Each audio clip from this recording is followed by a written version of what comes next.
Welcome to fundamental classes.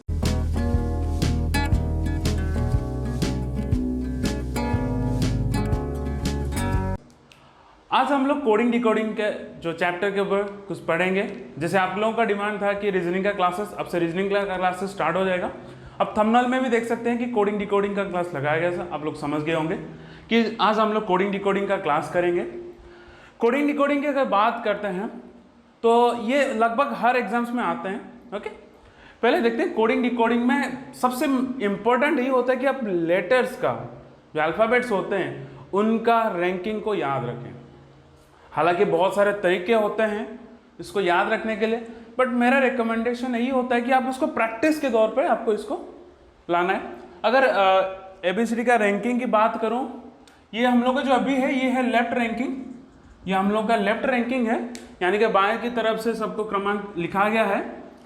अगर देख सकते हैं A का ranking 1, B2, C3, D4, E5, F6, G7, H8, I9, J10, K11, S12, M13, N14, O15, P16, Q17, R18, S19, T20, U21, V22, W23, X24, Y25 और Z26।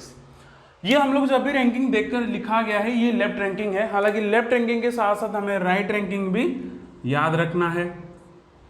Right ranking क्या होता है? Right ranking का मतलब हम लोग इसको दाहिने तरफ से रैंकिंग का क्रमांक करते हैं। दाहिने तरफ करें तो ऐसे चल Z1, Y2, 3, 4, 5, 6, 7, 8, 9, 10, 11, 12, 13, 14, 15, 16, 17, 18, 19, 20, 21, 22, 23, 24, 25 और ये 26। जो आपके ग्रीन पे लिखा गया था पहले ये लेफ्ट रैंकिंग था, और अभी जो मैंने लिखा राइट ब्लैक कलर में ये है आपका राइट रैंकिंग। ओके, अब दोनों का रैंकिंग चाहिए। अब इनमें से कोई एक रैंकिंग याद रख लीजिए। लेफ्ट रैंकिंग जनरल हर कोई याद रखता है। ओके, अगर आप ध्यान से देखेंगे तो एक चीज़ आपको नजर आएगा, left ranking plus right ranking दोनों का सम मिलकर 27 हो रहा होगा, 27। अगर आप ध्यान से देखें left ranking plus right ranking कुल मिलाकर 27 देखते हैं। ओके, ए का वैल्यू 26 जब राइट रैंकिंग पे था, लेफ्ट रैंकिंग पे 1 था। अब इन दोनों का सम हो गया 27। उसी तरह ई की अगर बात करूं उसका लेफ्ट रैंकिंग 5, राइट रैंकिंग 22, 5 और 22 27 हो जा रहा है। ओके, वहीं पर के की बात करूं तो 11 और 16 27 हो रहा है। टी की अगर बात करूं 20 + 7 27 हो रहा है। उसी तरह अगर y की बात करूं 25 + 2 27 हो रहा है, और z की अगर बात करें 26 + 1 27 हो रहा है। ओके, इसको याद रखने के लिए बहुत सारे तरीके होते हैं। जनरल इजोइटी का भी याद हम लोग रखते हैं। ओके, इजोइटी कुछ टीचर्स इजोइटी पे भी याद रखने के लिए कहते हैं। जैसे ई का वैल्यू 5 है, जे का वैल्यू 10, ओ का वैल्यू 50 इजोइटी। ओके, टी का वैल्यू 20 और वाई का वैल्यू 25 होता है। सारे के सारे 5-5 के क्रमांक के गैप में है। ओके, अब इस वाले मेथड से भी रख सकते हैं। हालांकि इसका यूजेस यही होता है अगर आपको एग्जाम में आई निकालना है। ओके, अगर एग्जाम में आपका आई निकालना है तो उसके लिए आप क्या करें, ए से कैलकुलेट ना करके ई के नज़दीक या जे के नज़दीक, आप जैसे जे पता है 10 और उसके पहले आई आता है तो यहाँ से हम लोग 9 उसका रैंक लिख सकते हैं। इसे इजोइटी की मदद से भी हम लोग याद रख सकते हैं। हालांकि मेरा रिकमेंडेशन ये होगा आप इसको प्रैक्टिस के दौर पर आपका उसका लेफ्ट रैंकिंग को याद करने की कोशिश कीजिए। अगर राइट रैंकिंग की बात किया जाए तो आप यहाँ से राइट रैंकिंग को लिख सकते हैं 27 माइनस लेफ्ट रैंकिंग। ओके, अगर मुझे वी का राइट रैंकिंग निकालना है, ओके, तो इसको 27 से 22 माइनस कर लेंगे, 27 माइनस 22, देखो आपको राइट रैंकिंग 5 आ जाता है। ठीक है, तब इस तरह का इसके सारे जो रैंकिंग्स है याद करने की कोशिश कीजिए। ओके, या आप इजोइटी की भी मदद ले सकते हैं। इजोइटी E5, Z10, O15, T20, Y25। Okay, चलो अब देखते हैं इसके बारे में कुछ सवाल करते हैं, और वही सवाल के थ्रू इसके सारे के चैप्टर्स के कोर्सेज को आगे लेंगे। अब देखते हैं इसका पहला क्वेश्चन। ओके, अब पहला क्वेश्चन है product is written as TCUDORP। उसने बोला कि अगर प्रोडक्ट को हम लोग क्या लिख सकते हैं, प्रोडक्ट को हमको लिखना है TCUDORP। अगर प्रोडक्ट को ऐसा लिखा गया है तो फर्नीचर का कोड क्या होगा? ओके, तो इसका हेडिंग डाल दीजिए। ये जो कंसेप्ट है ये है रिवर्सिंग ऑर्डर। ओके, इसको हम लोग रिवर्स ऑर्डर बोलते हैं, या इसको हम लोग इंटरचेंज ऑफ द डिजिट्स भी बोलते हैं। या इंटरचेंज ऑफ द लेटर्स भी बोला जाता है। अगर आप ध्यान पे देखो तो प्रोडक्ट जो है PRODUCT, ओके, उसका कोड क्या दिया, ध्यान से देखोगे TCUDORP। अगर ध्यान से देखो इसको हम लोग क्या क्या बैकवर्ड से लिख कर आए, पीछे की तरफ रिवर्स से लिख कर आए, पहले T, फिर C, फिर U, फिर D, फिर O, फिर R और P। ये हम लोग रिवर्स ऑर्डर में पीछे की तरफ से लिख कर आए। उसी तरह फर्नीचर की अगर बात करें तो फर्नीचर क्या बन जाएगा हम लोग का, अगर फर्नीचर लिखे FURNITURE, तो फर्नीचर की बात करें इसको रिवर्स में लिखना है ERUTINRUF। तो आपका जो रिक्वायर्ड कोड था ये बन जाएगा ERUTINRUF। ये रिवर्स, ये आसान क्वेश्चन था, लगभग सारे एग्जाम्स में आते हैं। ओके, नेक्स्ट क्वेश्चन की अगर बात करें तो नेक्स्ट क्वेश्चन में लिखा गया तो public is written as LICPUB, then trophy can be written as. Okay, उन्होंने बताया कि अगर पब्लिक को इस तरह लिखा जा सकता है तो ट्रॉफी को क्या लिखो।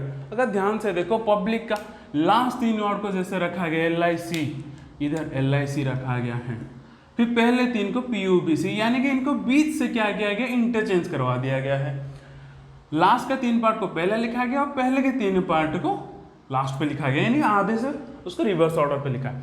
अगर यहाँ पर देखें 1 2 3 4 5 6 0 6 वर्ड इनके आधे पे ब्रेक कर लेते हैं हाफ से।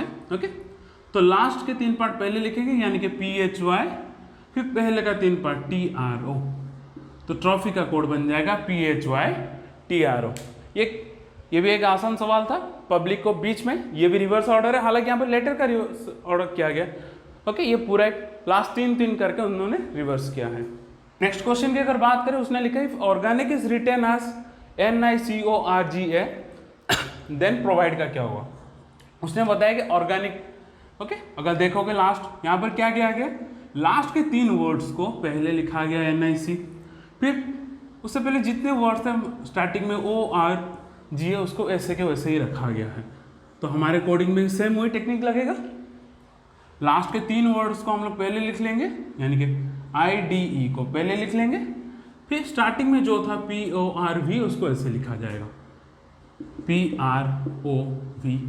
ओके, तो प्रोवाइड का कोड बन जाएगा IDE PROV। क्वेश्चन की अगर बात करें, लिखा है flower is coded as LEOLLO, then what is the code of dense. Okay, उसने बताया कि अगर फ्लावर का कोड ये लिखा गया है तो डेंस का कोड क्या बनेगा। ये हालांकि स्टार मार्क मान लेना, ये एक अच्छा इंपॉर्टेंट क्वेश्चन है। जब तक इसका तरीका आपको पता नहीं होगा, ये देखे नहीं होगा, तो इसको आसानी से किया नहीं सकते। भले कि ये बहुत इजी सवाल है, बट इसको स्टार मार्क कर लेना। ओके, अब देखते हैं फ्लावर का कोड कैसे लिखा गया, ध्यान से देखना। चलो मैं फ्लावर का लिख लेता हूँ, फिर आपको एक एक करके समझाता हूँ। ओके, फ्लावर का कोडिंग कैसे हुआ देखो, उसमें क्या किया गया, पहले एक डिजिट छोड़ो। ओके, फ्लावर F से स्टार्ट हुआ है, F से, F को बंद करो, नेक्स्ट डिजिट क्या है L, फिर L। ओके, L के बाद 2 डिजिट छोड़ो 1 2। ओके, L के बाद 2 डिजिट छोड़ेंगे 1 2, क्या बना E। ओके, E के बाद 3 डिजिट छोड़ के लिखेंगे 1 2 3, उसका क्या आ जाएगा 4। फिर O के बाद क्या करेंगे, 4 डिजिट छोड़ेंगे 1 2 3 4, तो नेक्स्ट डिजिट हो L। ओके, L के बाद फिर से 5 डिजिट छोड़ेंगे 1 2 3 4 5, नेक्स्ट डिजिट क्या बनेगा फिर L।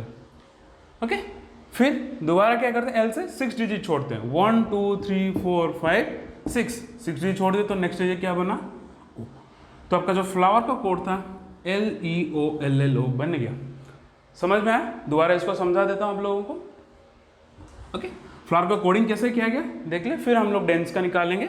ओके, पहले क्या गया, पहले F को बंद करो, एक डिजिट छोड़ो, तो क्या डिजिट बना हम लोग के पास L है। फिर L से क्या करेंगे, 2 डिजिट छोड़ेंगे, 2 डिजिट छोड़ा तो क्या है E। ओके, फिर E के बाद क्या करेंगे, 3 डिजिट छोड़ेंगे 1 2 3, 3 डिजिट छोड़ दो, क्या बचा O।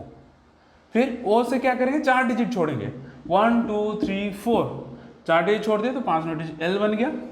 फिर L से 5 डिजिट छोड़ेंगे 1 2 3 4 5, 5 डिजिट छोड़ दिए तो नेक्स्ट डिजिट क्या बना L। फिर L से 6 डिजिट छोड़ेंगे। ओके, 1 2 3 4 5 6, नेक्स्ट डिजिट क्या बनेगा O। ओके, अगर ध्यान से देखो फ्लावर में कितना वर्ड था 1 2 3 4 5 6, तो हम लोग 6 डिजिट तक छोड़ते गए, पहले 1 छोड़े, फिर 2 छोड़े, फिर 3 छोड़े, फिर 4, फिर 5, फिर 6 तक छोड़े। ओके, उसी तरह अगर हम लोग डेंस की बात करें, ओके। उसी तरह अगर हम लोग डेंस की बात कर लेते हैं, ओके ओके, डेंस में कितना डिजिट है 1 2 3 4 5, यानी कि हम लोग 5 डिजिट लास्ट तक छोड़ेंगे। ओके, पहले एक डिजिट छोड़ देते हैं तो क्या होता है, ओके, एक डिजिट ने एक लेटर छोड़ देते हैं, सॉरी एक लेटर छोड़ देते हैं तो बचा ए। ओके, ए के बाद 2 लेटर छोड़ेंगे, फिर बनेगा ई। ओके, फिर ई से क्या करेंगे, हमें 3 लेटर छोड़ना है, 1 2 3 तो बना सी। ओके, सी के बाद फिर 3 लेटर छोड़ेंगे, 1 2 3। ओके, सॉरी क्या छोड़े थे, ओके पहले डी छोड़े, ए रहा। ओके, फिर एक बार 2 लेटर छोड़ेंगे ई। ओके, ई से हमें 3 डिजिट छोड़ना है, 1 2 3 तो बचा सी। फिर सी से 4 लेटर छोड़ना है, 1 2 3 4 तो बचा सी। ओके, फिर सी से क्या करेंगे, 5 लेटर छोड़ेंगे, 1 2 3 4 5 तो बचेगा ई। ओके, तो आपका जो डेंस का रिक्वायर्ड कोड था हम लोग के पास बन गया ए ई सी सी ई। ओके, ये स्किपिंग द लेटर्स है। अगर इसका बात करें, ये है स्किपिंग द लेटर्स। ओके, इस टेक्निक का नाम है स्किपिंग द लेटर्स या स्किपिंग द अल्फाबेट्स बोल सकते हो। एक स्किप करके लिखा गया है। ओके, हालांकि स्टार मार्क मान लें, ये अच्छा क्वेश्चन है। अब देखते हैं नेक्स्ट क्वेश्चन क्या है।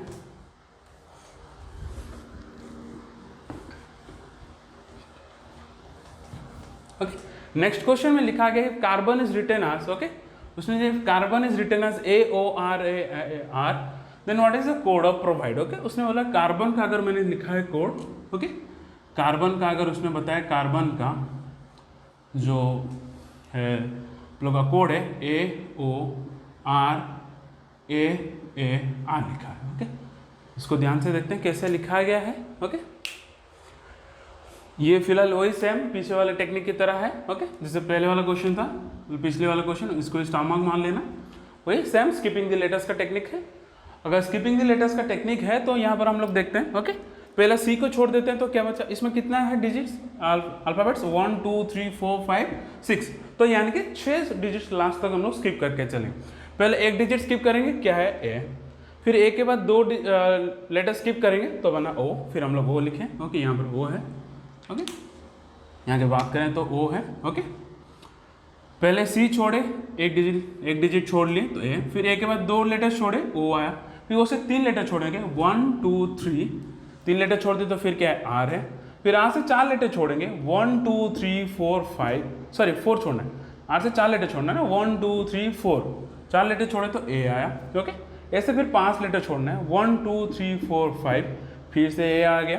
ओके, फिर ए से हमें 6 लेटर छोड़ना है 1 2 3 4 5 6 लेटर छोड़े तो लास्ट फिर बचा क्या AOR। उसी तरह हमें प्रोवाइड का भी लिखना है। ओके, अगर प्रोवाइड का लिखा है PROVIDE। ओके, प्रोवाइड का इसमें कितना छोड़ना है हमें 1 2 3 4 5 6 7, तो मैक्सिमम 7 स्किप करेंगे। ओके, पहले स्किप कर लेते हैं इसको, तो क्या बनेगा आर। ओके, फिर आर के बाद 2 लेटर छोड़ते हैं, फिर आई आ गया। ओके, फिर आई के बाद 3 लेटर छोड़ेंगे 1 2 3 तो बनेगा आर। ओके, आर के बाद 4 लेटर छोड़ेंगे 1 2 3 4 तो बनेगा ई।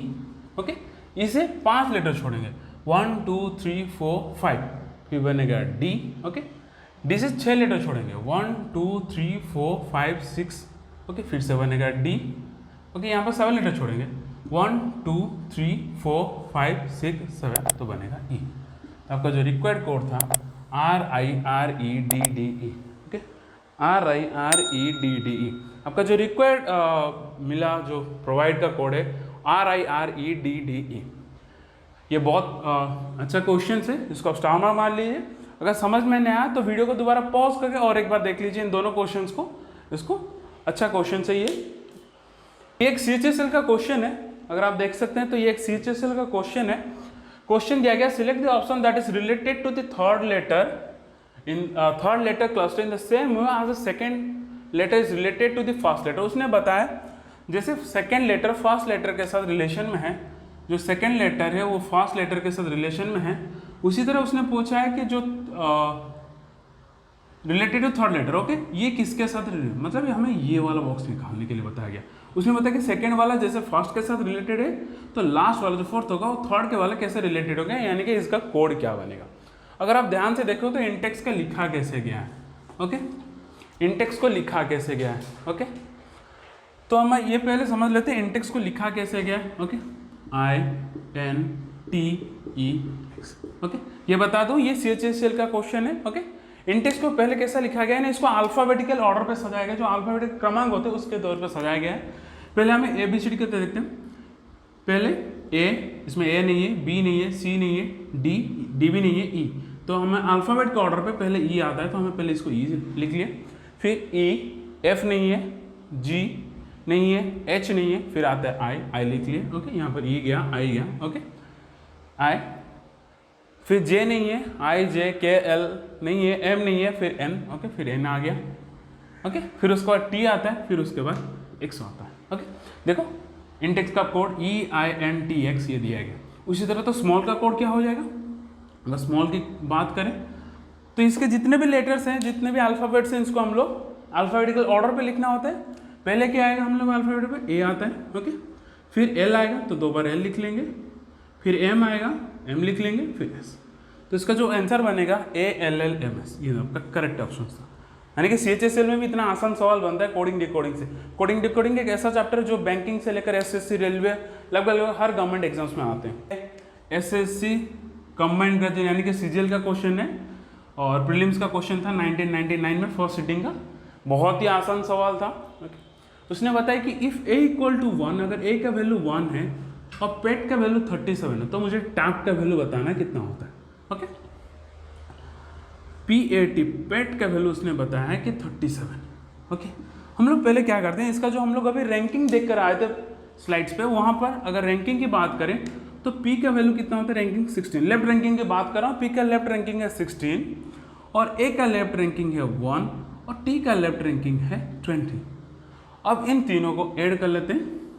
ओके, 16 + 1 17। ओके, 16 + 1 17, 17 + 20 37। ओके, समझ गए। तो पेट का जो कोडिंग था 37 कैसे हुआ, इनके लेफ्ट रैंकिंग के सम को कितना वो 37 हुआ। अब उसी तरह हमें क्या निकालना है, टॉप का निकालना वैल्यू, टॉप। ओके, तो इसका T का जो लेफ्ट रैंकिंग है 20, A का 1 और P का 16। अब इनका अगर सम करें तो वही 37 आएगा। ओके, इनका भी सम कितना आ जाएगा, 37 आ रहा है। तो हम लोग का जो रिक्वायर्ड आंसर है वो कितना है, 37। अब सोच सकते हो SSC CGL में भी इतना इजी सवाल बनता है। ओके, अब देखते हैं उसका नेक्स्ट क्वेश्चन क्या है। मैं कुछ SSC का क्वेश्चन डिस्कस कर रहा हूँ आपके साथ। ओके, हम लोग क्वेश्चन के फॉर्म में, जो प्रीवियस क्वेश्चन के फॉर्म में सारे कॉन्सेप्ट यहाँ पर डिस्कस करते चलेंगे। यहाँ पर बताया अगर D का वैल्यू अगर 4 है, बेड का वैल्यू 7 है। उसने बताया D का वैल्यू 4 है और बेड का वैल्यू 7। ओके, उस तरह बेड को लिख कर देखते हैं। ओके, B का अगर लेफ्ट रैंकिंग की बात करें तो B का लेफ्ट रैंकिंग है 2, A का 1 और D का 4। इनका अगर सम कर दें 4 और 5 + 2 7 हो जाता है। तो उसी तरह उसने पूछा कि आंट का कोड क्या बनेगा, आंट का। ओके, A का जो नंबर है 1 है, उसका लेफ्ट रैंकिंग, N का 14, T का 20। ओके, हालांकि मुझे ये सारे कोड्स याद हैं लेफ्ट रैंकिंग, आपको प्रैक्टिस के थ्रू इसको बार बार याद करना पड़ेगा। प्रैक्टिस के साथ ये सारे कोड्स को आपको याद करना चाहिए। ओके, तो अगर इसको ऐड करें ये हो जाता है 20 + 14 कितना, 34, 1 35। ओके, 20 + 14 34, 30 + 1 34 + 1 35। ओके, तो हम लोग का जो रिक्वायर्ड आंसर है वो 35 है। ओके, ये आप देख सकते हो, ये 1999 का क्वेश्चन है, ये भी CGL का क्वेश्चन था। ओके, इतना आसान सवाल बनता है। अब देखते हैं नेक्स्ट क्वेश्चन। ओके,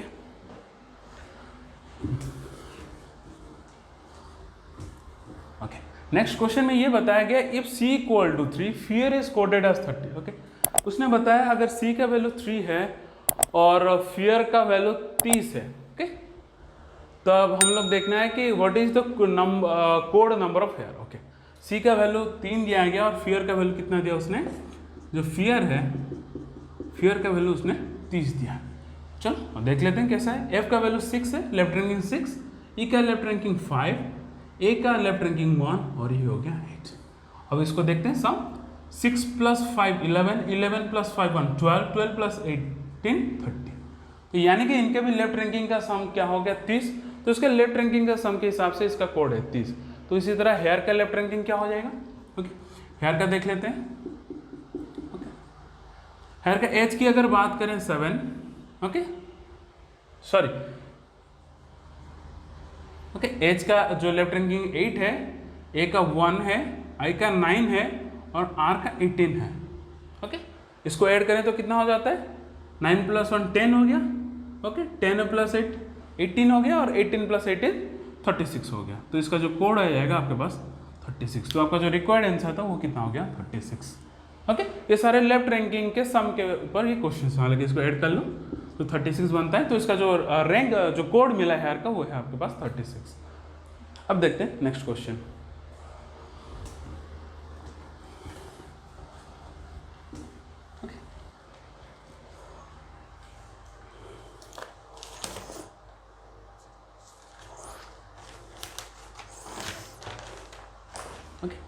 अब देखते हैं नेक्स्ट क्वेश्चन। अगर नेक्स्ट क्वेश्चन की बात करें, उसने बताया कि जेड का वैल्यू अगर 26 है, ओके, तो एनईटी नेट का वैल्यू 39 है, तो नॉट का वैल्यू क्या होगा। ओके, नेट का उसने बताया कि नेट का जो वैल्यू है उसने कोड है 13 है। ओके, एन का अगर मैं लेफ्ट रैंकिंग लिखूं तो 14, ई का 5 और टी का 20, अगर इसको ऐड कर दूं तो ये 39 बन जाता है। 14 + 5 फिर 19, 19 + 20 39 बन जाता है। उसी तरह अगर नॉट का लिखें, एन यू टी अगर नॉट का लिखें तो नॉट का एन का होगा 14, यू का 21 और टी का 20 हो जाता है। ओके, इसको सम कर लेते हैं, कितना होता है, 20 + 20 40 हो गया। ओके, 40 + 10 50 हो गया और 4 1 5 55। ओके, तो इसका जो रिक्वायर्ड आंसर है ये 55 बन गया। ओके, जो हम लोग का जो आंसर है वो 55 बन गया। क्लियर। अब देखते हैं नेक्स्ट क्वेश्चन क्या है। नेक्स्ट क्वेश्चन में आपको बताया गया इफ f = 6। ओके, अगर f का वैल्यू उसने बताया कि 6 है, ओके, हालांकि f का जो लेफ्ट रैंकिंग वो 6 ही होता है। अगर उसने बताया f का वैल्यू 6 है और मैट का वैल्यू 34 है। ओके, ये सारे के साथ सीजीएल का क्वेश्चन चल रहे हैं आपका, टाइप लेवल 1 इजी लेवल का क्वेश्चन जैसा। और एमएटी का वैल्यू उसने बताया है, जो एमएटी का वैल्यू है 34 है। तो इसी तरह हमें कार का वैल्यू निकालना है। इनका मैट का वैल्यू 34 दिया है तो कार का वैल्यू निकालना है। एम के लेफ्ट रैंकिंग करें, ये होता है 13 होता है। Okay, A1 T20। ओके, तो इसको अगर ऐड करते हैं 13 + 1 14, 14 + 2 34 हो जाता है। उसी तरह C का वैल्यू 3, A का वैल्यू 1 और R का वैल्यू 18, तो ये हो गया 4 22 हो जाता है। ओके, तो इसका जो रिक्वायर्ड आंसर बना हम लोग के पास क्या बना, 22। ओके, ये सारे टाइप 1 इजी लेवल के सवाल हैं। धीरे धीरे हम लोग ग्रेजुअली इसका जो लेवल बढ़ाते चलेंगे और डिफिकल्ट क्वेश्चन की तरफ चलेंगे। ओके, बैंकिंग से लेकर सारे एसएससी जितने भी एग्जाम्स है उसके सारे क्वेश्चंस को हम लोग डिस्कस करेंगे। फिर नेक्स्ट क्वेश्चन देखते हैं। नेक्स्ट क्वेश्चन में ये बताया गया है Raman is written as, okay, Raman is written as 1 2 2 3 2 5 और Dinesh is written as 6 7 5 4 8 9, then Haman will be written HAMN लिखना। ओके, तो ये आया था एसएससी कंबाइंड मैट्रिक लेवल पे आया था 99 का क्वेश्चन है, सेकंड शेड्यूल प्री का क्वेश्चन है। ओके, इसमें कोई कोडिंग नहीं है, इसको पहचानने एक खास तरीका होता है बेटा। इस खास तरीके की अगर बात करें, यहाँ पर देख सकते हो, यहाँ पर जैसे A लिखा गया है, यहाँ पर A और यहाँ पर A है। ओके, हालांकि A का लेफ्ट कोडिंग 1 होता है और इसने यहाँ पर जो कोड दिया है, देखो A का वो 2 दिया गया है। ओके, A का कोड इसने 2 दिया है। और एक चीज़ अगर देखोगे तो N का जो इधर है और इधर भी N है और दोनों का N का जो कोडिंग है अगर ध्यान से देखो तो 5 ही है। ओके, यानी कि ये जैसे इस ऑर्डर पे लिखा गया और इन ऑर्डर्स पे वो पर्टिकुलर एक कोड दे दिया है। यानी कि बात करूं तो रमन का कोड उसने क्या दिया गया है, रमन का कोड दिया 1 2 3 2 5। ओके, और दिनेश का कोड दिया है, उसने दिनेश का कोड दिया है 6 7 5 4 8 ओके 9। तो उसने पूछा हमन का कोड क्या होगा, HAMAM, इसका कोड उसने पूछा क्या होगा। ओके, चलो और ध्यान से देखो H का कोड क्या है, यहाँ पर H कहीं पर है क्या, हाँ बेटा यहाँ पर H है, H का कोड यहाँ पर 9 बन गया। A का कोड 2 है, यहाँ पर दोनों जगह A का कोड 2 है। उसी तरह M की बात करें तो M का कोड 3 है, A का कोड 2 है और M का कोड, तो आपका जो रिक्वायर्ड आंसर होगा 92323 92323। ओके, कहीं पर है क्या ये 92323। Okay, the correct answer is option number 2 92323। Okay, ये जो सवाल था ये जैसे ये ऑर्डर दिए पर्टिकुलर ऑर्डर वो लोग असाइन करते हैं एक पर्टिकुलर जो डी का, जैसे ही हमने पता है डी का जो एक्चुअल रैंकिंग होता है 4 होता है, बट हालांकि उसने 6 मेंशन किया है, 6 उन्होंने कोडिंग किया, तो इस टाइप के क्वेश्चन पे वो जो कोडिंग किए हैं वो लोग उसी को सिंपली बैठाना है और ये बहुत आसानी ही होता है। ओके, अब देखते हैं नेक्स्ट सवाल।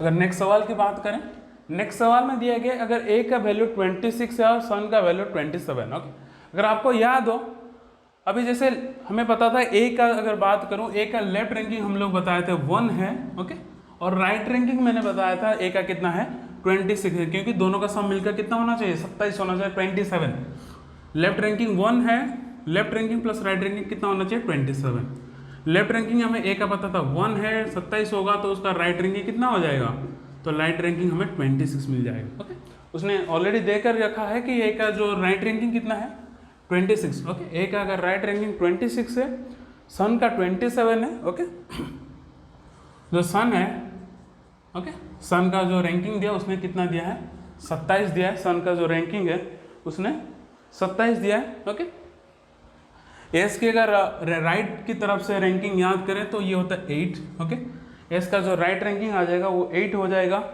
यू का 6 हो जाएगा और एन का 13। ओके, इनको ऐड कर लो आपस में, 8 + 6 14, 14 + 13 27 हो जाता है।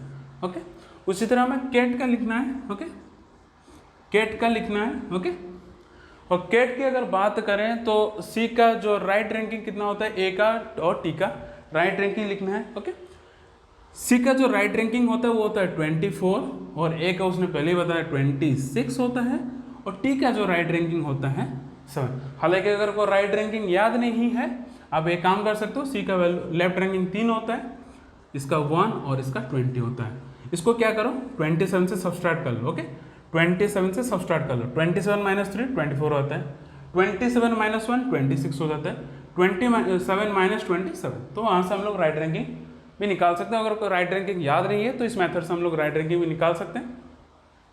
और इसका अगर सम कर लें कितना हो जाता है 24 + 26 कितना 50 50 हो जाता है, 50 + 7 57 हो जाता है। ओके, जो हम लोग का आंसर है, रिक्वायर्ड आंसर, राइट आंसर है 57। ओके, ये भी एसएससी सीजीएल का क्वेश्चन 2002 का है। ओके, बहुत ही आसान सवाल था। अब देखते हैं नेक्स्ट क्वेश्चन क्या है। नेक्स्ट क्वेश्चन की अगर बात करें, उसने बताया अगर ए का वैल्यू 2 है। ओके, ये हालांकि अच्छा क्वेश्चन है, इसको स्टामा कर लेना, एसएससी सीजीएल का क्वेश्चन अगेन 2002 का ही है। अगर उसने बताया कि ए का वैल्यू 2 है और एम का वैल्यू 26 है और जेड का वैल्यू 52 है। ओके, उसने बताया कि ए का वैल्यू 2 है, एम का वैल्यू 26 है और जेड का जो वैल्यू उसने बताया 52 है। ओके, हमें पता है ए का जो लेफ्ट रैंकिंग होता है 1 है, एम का लेफ्ट रैंकिंग 13 होता है, जेड का लेफ्ट रैंकिंग 26 होता है। अगर ये ध्यान से देखो, ये लिखा गया 1 × 2, ये 13 दूनी 26, 13 × 2। ओके, 26 26 × 2 52 होता है, यानी कि जो उसका लेफ्ट रैंकिंग है उसका डबल किया गया है। उसी तरह बेट का सवाल पूछा है, बेट का क्या होगा। ओके, अगर बेट की लिखें BET। ओके, अगर बेट का लिखें तो बी का जो रैंक होता है 2 होता है, ई का 5 होता है और टी का 20 होता है। ओके, इसका सारे के सारे डबल कर लेंगे तो 2 × 2 4 हो जाएगा, ये 10 हो जाएगा और ये 40 हो जाएगा। इन सबको अगर ऐड कर दूँ 40 + 10 50, 50 + 4 54 हो जाएगा। तो इसका जो सही कोड बैठने वाला था वो कितना, करेक्ट आंसर क्या था 54। ओके, तो इस सारे सवाल को करने के लिए आपको एक तरीका यही होता है कि आप जितना जल्दी इस रैंकिंग्स को याद कर लोगे उतना बेहतर वो सारी चीज़ें कर सकते हो। नेक्स्ट क्वेश्चन देखते हैं हम लोग। नेक्स्ट क्वेश्चन की अगर बात करें, उसने बताया कि अगर रेड का कोड है 6720 और ग्रीन का उसने पूछा फिर then how would green be coded. Okay, ये भी अच्छा क्वेश्चन है, सीजीएल पे आया था 2000 पे, ये भी एक अच्छा क्वेश्चन है, स्टामा लगा देना। ओके, उसने बताया ओके अगर रेड का कोड है 6720। ओके, इसको ध्यान से देखो, उसने बताया जो रेड का कोड है वो है 6720। पहले समझते हैं रेड का कोड 6720 कैसे बना। ओके, अगर आर की रैंकिंग की बात करूं ये होता है 18, ई की रैंकिंग की बात करें तो ये होता है 5 और डी की अगर रैंकिंग की बात करें ये होता है 4। ओके, बढ़िया बात। ओके, एक काम करो, इन सारे डिजिट के साथ +2 कर लो, सारे जो वैल्यूज मिले +2 कर लेते हैं। 4 + 2 कितना हो गया 6, 5 + 2 7, 18 + 2 20। और इन चीज़ों को रिवर्स ऑर्डर में लिख लेते हैं। तो रिवर्स ऑर्डर में लिखें क्या बनेगा 6 7 फिर 2 0 20। ओके, उसी तरह हम लोग ग्रीन का भी निकाल सकते हैं। ओके, अच्छा क्वेश्चन था, ये विजुअलाइज होना चाहिए कि कितना ऐड करना है कैसे। ओके, नेक्स्ट क्वेश्चन अगर ग्रीन की बात करें, ओके अगर ग्रीन की बात करते हैं हम लोग, ओके ग्रीन की अगर बात करें, जी का कितना वैल्यू होता है 7, ओके आर का 18, ई का 5, E5, इनका 14। अब इन सारे में क्या करते हैं +2 कर लेते हैं। ओके, अगर सारे में +2 कर लेते हैं तो क्या बन जाएगा, ये हो गया 9, ये हो गया 20, ये हो गया 7 7 14। और इसको हम 14 नहीं 16 बन गया, 16, 14 + 2 16। और इसको हमें क्या करना है उल्टा लिख कर आना है, इसको हमें उल्टा लिखना है। अगर उल्टा लिखेंगे तो क्या बनेगा, पहले 16 फिर 7 फिर से 7 फिर 20 फिर 9। ओके, तो आपका जो रिक्वायर्ड आंसर होगा ये होने वाला था 1677209। ये है आपका जो रिक्वायर्ड आंसर 1677209। ओके, ये अच्छा क्वेश्चन, इसको स्टार मार्क दे देना। ऐसे सीजीएल 2000 का क्वेश्चन है, बहुत ही आसान सवाल था। थोड़ा सा प्रैक्टिस करें, एसएससी का भी सीजीएल के भी सारे क्वेश्चन आसानी से हो जाते हैं। हम नेक्स्ट क्वेश्चन देखते हैं। नेक्स्ट क्वेश्चन में लिखा गया if customer is return as 814273, if customer is return as 81427372 और उसने पूछा कि रिमसक का कोड क्या होगा। ओके, इस क्वेश्चन को देखते हैं। तो उसने बताया जो कश्मीर है KASHMIR, तो कश्मीर है उसको लिखने का तरीका क्या उसने बताया। ओके, चलो 8 1 उसके बाद है 4 2 7 5 3। ओके, और उसने पूछा कि रिमसक का कोड क्या बनेगा। ओके, तो इसमें तो मुझे कुछ खास लग नहीं रहा है। ओके, अगर ध्यान से देखें बेटा, ये जितने भी कोड हैं ना, ये जितने भी लेटर हैं, ये देखो इन सारे लेटर ही कश्मीर पर ही हैं। आर है बेटा, आर है, आई है, एम है, एस है, एच है, ए है, फिर के है। ओके, तो यानी कि ये जो कोड इस पर लिखा गया हमें सिंपली वही कोड वहीं पर लिखना है। अगर रिमसक की बात करूँ RIMSHAK, इसमें खास कोई कोड लिखा नहीं गया है। तो इसमें यही बताया कि आर का कोड क्या दिया उसने, आर का कोड 3 दिया है तो 3 लिखोगे। और आई का जो कोड है वो है 5, एम का कोड है 7, एस का कोड उसने 4 दिया है, और एच का कोड उसने 2 दिया है, ए का कोड 1 और के का कोड 8। तो आपको जो रिक्वायर्ड कोड था वो क्या था 357421 357421। ओके, तो आपका जो सही आंसर बना वो है 357421। ओके, ये भी एसएससी सीजीएल 2000 का क्वेश्चन है। ओके, ये विजुअलाइज करना, ये आसान क्वेश्चन था ये वाला। आज हम लोग जिस टॉपिक के बात कर रहे थे कुछ आसान सवाल थे और कुछ मैंने स्टार मार्क्स भी मारे। ओके, नेक्स्ट वीडियो पे इस पर और एक क्वेश्चन और कुछ कॉन्सेप्ट के साथ डिस्कस करेंगे। आज के लिए थैंक यू।